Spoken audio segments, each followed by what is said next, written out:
Ver el futuro sería muy divertido y útil, ¿no crees? Pues sí lo es, pero solo hasta que veas algo que no te gusta. Puedo ver el futuro en visiones ocasionales.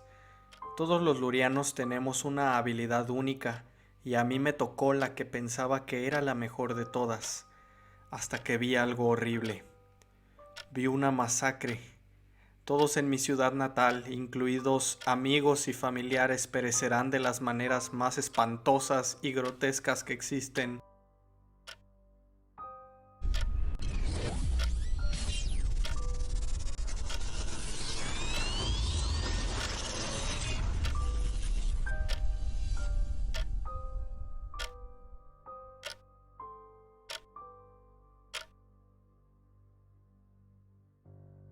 Ya no puedo dormir por las noches. La ansiedad me consume, pues no sé cuándo se cumplirá mi horrible profecía. Los lurianos pasamos por un bautismo a los 15 años para confirmar nuestra devoción al dios Keyatra, en el cual debemos estar dispuestos a dar la vida. Por eso nos sumergimos hasta quedarnos sin aire en los pulmones y desmayarnos. Suena algo muy peligroso, sin duda, pero en recompensa Keyatra te dará un don, una habilidad única que te ayudará el resto de tu vida. Algunos pueden convertir sus puños en roca, otros pueden estirarse como goma o hasta incluso hay quienes pueden hacerse invisibles, pero ningún don se compara con el mío. Me tocó el mejor de todos, o bueno, eso pensaba. Lamentablemente no puedo controlar cuando me llegan las visiones, ni el momento a futuro que me muestran, pero hay algo que he notado: cambiar lo que pasa en mis visiones es prácticamente imposible. No estoy diciendo que no existe el libre albedrío ni nada de esa basura filosófica, pero la gente actúa según su personalidad y por más que intentes que reaccionen de manera diferente, no puedes cambiar su forma de ser. Creo que esa es la razón de que todos terminan haciendo las cosas un 99% parecidas a como las vi, por más que he intentado intervenir. Hace 2 años, mientras dormía, tuve mi primera visión sobre la llegada de los monstruos. No pude ver bien qué eran porque una especie de neblina no me dejaba apreciar todos los detalles. Eran los últimos momentos de luz del día y vi a mi padre luchando contra un insecto negro y gigantesco de varias patas. Era del doble de alto que una persona normal. Mi padre lo golpeaba con su enorme fuerza y su don del rayo, pero no parecía herir demasiado a la criatura. No llegué a ver la conclusión de la batalla porque la visión me transportó a la ciudad. Ahí vi las casas destruidas y las calles tapizadas de cuerpos vilmente desmembrados, abiertos, con sus órganos internos esparcidos por todas partes. La mayoría estaban ya irreconocibles, pero alcancé a distinguir entre ellos el cuerpo de mi madre. Nadie me creyó cuando la conté por primera vez. Todos pensaron o querían pensar que solo fue una pesadilla, porque saben que mis visiones siempre se cumplen. Pero entonces tuve la segunda visión.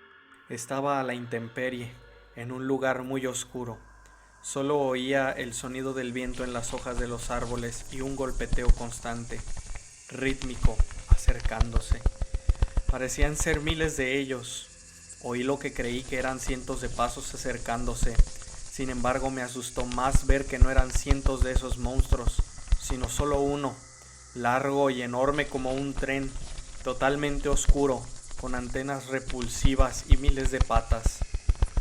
Avanzaba serpenteando de una manera rápida y grotesca hacia mí, mientras yo, que no podía oír, estaba inerte en el suelo, y de pronto sentí las caricias rasposas de las patas del asqueroso ser, unas patas peludas y picudas. Sus asquerosas antenas como de cucaracha me acariciaban la cara. El horrible animal abrió mi boca con dos de sus patas y expulsó un fluido café mezclado con esferas oscuras color púrpura. En ese momento las arcadas me sacaron de mi trance y terminé vomitando incontrolablemente, sin poder contener el asco que me causó. La gente tomó con más cautela mi segunda visión, pero aún no me daban crédito suficiente. Tenía que indagar más en las visiones para que no hubiera duda de que se trataba del futuro. En esos 2 años tuve 3 visiones de esos bichos, intentando descifrar lo más que pudiera sobre dónde, cuándo y por qué sucederían estos horrores. En la tercera visión vi muchos bichos gigantescos y de color negro, con sus horribles patas peludas y antenas marchando hacia la ciudad. Estaba oscureciendo, pero esta vez vi a los guerreros lurianos listos para enfrentar a los monstruos. Lamentablemente no tuvieron mucho éxito, pues nadie pudo acabar con uno solo de esos engendros. La visión me llevó entonces a la entrada de una cueva en medio del bosque, donde estaban entrando los enormes bichos. Quise entrar a investigar un poco más, pero el tremendo asco de mi segunda visión me volvió a invadir al ver a decenas de bichos enormes amontonados dentro, tantos que no se podía ver el fondo del agujero. Se veía como una vomitiva alfombra movediza color negro. Aprendí todo lo que pude de las visiones. Todas tenían en común que las criaturas siempre atacaban cerca del anochecer y se iban antes de que se viera la luna, durante el crepúsculo. Había de todo tipo de insectos, hormigas, ciempiés, arañas y demás cosas mezquinas. Algunos incluso tenían alas.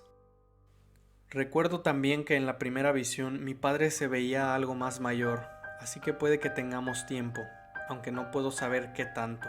La gente en mi ciudad natal empezaba a tomar mis visiones en serio y empezaron a indagar también, pero aún no descubríamos nada. Pensamos al menos escuchar de rumores sobre bichos gigantes, pero nadie en las otras ciudades del Imperio Luriano nos hizo caso. Parecía que aquellas alimañas aún no aparecían en Lurix. ¿Qué causará entonces que despierten o que aparezcan?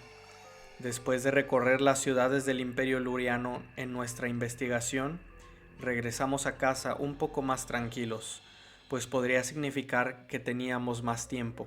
Sin embargo, la vida nos deparaba otra cosa, pues en cuanto alcanzamos a divisar nuestra ciudad, vimos una conmoción a las afueras. Todos estaban aglomerando alrededor de un cadáver. ¡Por Dios! ¿Ese es Dean? ¿Qué demonios le pasó?, exclamó mi padre. Ayer por la tarde fue a cazar, pero como no regresó, organizamos a un grupo de búsqueda y lo encontramos así, cerca de las montañas, respondió Lark. El cuerpo de Dean estaba hecho trizas, lleno de mordidas, sin una pierna, con un hueco en donde iría su corazón y con una expresión de espanto marcada en el rostro. Un extraño impulso me hizo tomar la navaja de mi cinturón y abalanzarme sobre el cuerpo para abrirle el vientre. Varios hombres me sujetaron para tranquilizarme, pero sabía que era ese impulso. Ya había visto el cuerpo de Dean en mis visiones. Todos gritaron horrorizados al echar un vistazo en las entrañas carcomidas de Dean. Lo que quedaba de su intestino estaba cubierto por una sustancia café, llena de esferas púrpuras, con algo moviéndose dentro. Eran huevecillos. Esperamos que les haya gustado.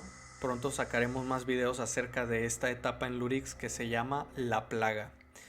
Los animamos a que nos pongan en los comentarios qué les pareció y también recordarles que si tienen Telegram pueden unirse al grupo abierto para chatear con nosotros y hablar acerca de este hermoso proyecto que es Lurix.